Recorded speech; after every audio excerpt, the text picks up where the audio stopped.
So here we are again on another exercise ride. Looking on the BBC website the other day, and Michael Gove was giving advice on the length and type of exercise, and that sort of sits weird with me.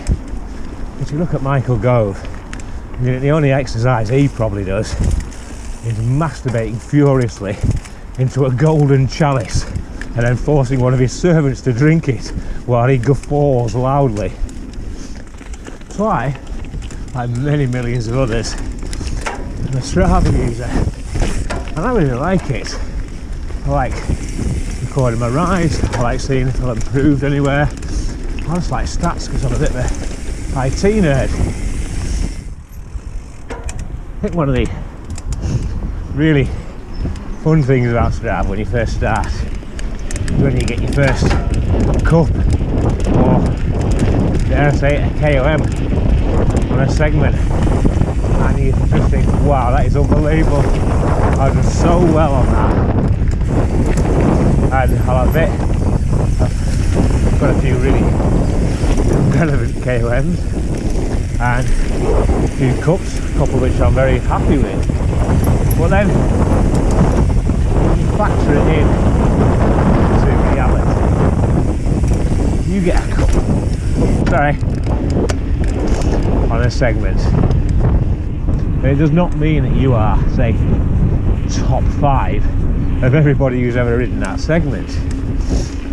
You are top 5 of the people who've recorded on Strava that segment, and a hell of a lot of people, including a hell of a lot of fast people, don't bother with Strava. All had it where we thought we were sat before a segment starts thinking, I'm gonna give it a good go this time, and then you blast down, yippee, look at me, I'm like Rod Stewart. And then you get home and you look at it and realise that you were actually sat in the start of the bloody segment for a minute, warming up, psyching yourself up, getting ready to be Rod Stewart. And it's so annoying.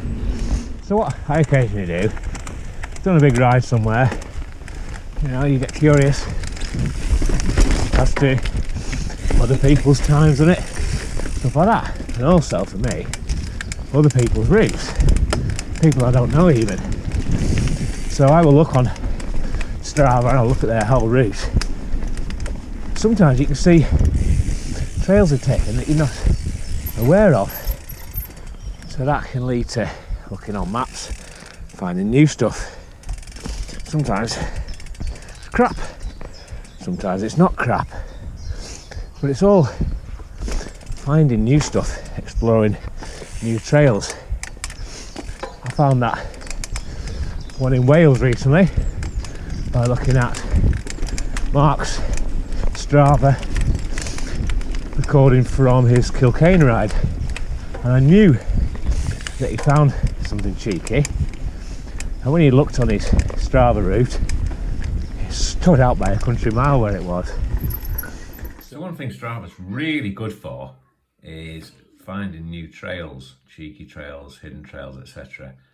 And I believe that there's one on here that comes off Home Fell down to Yew Tree Tarn, and this might sound daft, but you can sometimes go on to Google Maps and look at an aerial view and just see if you can spot the trail on here, because you can do that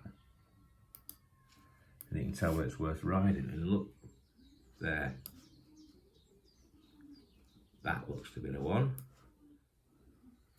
So now I've zoomed in on Strava Explore to the area where it is, and you can see Yew Tree Tarn's there, and then we have 2 segments here. So Jimmy Savile's Terrible Something, and the other one looks to be exactly the same. Now, one way I'd grade is to look at the number of attempts, and this one here has 85 attempts on it. So if I look at the other one, 61, I mean, it's both the same, But I would say, because it's quite a hidden trail, and I think it's supposed to be a bit of a swine to climb up to, then it's going to be worth riding. I mean, elevation difference 464 foot, not massive, but combining the rest of the ride's pretty good. And look at the elevation drop there, looks to be proper good. So I searched on Single Track World U-Tree Tarn. It's come back with a few threads here. Let's see what it's come up with, if anything. So this just takes you straight into single track. And the reason I'm looking here is because you can sometimes get an idea of what trails like that, what people have said. So even though single track world is full of knobbers, you do get some people who know what they're talking about, and it's just good to get an idea. So I'm going to search for this and see if I can find anything. And there we go. It's Uskdale, if fucker can't spell, but I've seen a few other of his rides around and things like that, and I know he's a half decent rider and he knows his way around the lake, so I think that's a goer. One thing Strava isn't good at, really, is racing your mates before you've got the fastest time. And I think because of the inaccuracies, different devices, everything else, it's just not there. I just think if you want to compare yourself to your peers, you've got to do a proper race, a timed race, because that's the only accurate way to really find out. Saying to Rupert, I beat you by 4.7 seconds down Gandalf's banana. Look at my Strava time. You've basically been a bell end. So what can we conclude from today's ramblings then? Well, we can conclude that Strava's really good for training with. It's really good for getting your fitness up, at least in my respect. It's really good for finding new places to ride. It's really good for looking for cheeky stuff. It's really good for stat nerds like myself, and it's really good for the weak-minded who need an ego boost comparing their figures against everybody else. What's it not good for? It's not good for accurately recording just how fast you were down a certain segment compared to everybody else. Also not good if you're a trail builder and you don't want other people to find your trails. But to be honest, didn't find them anyway. For Strava, we always found them. That's just the way it is. But I think the main thing we've learned from today is that Michael Gove is indeed a posh wanker. As an end note, may I just point out that I do indeed get a chubber every time I get a top 10, and I get a full chubber when I get a KOM.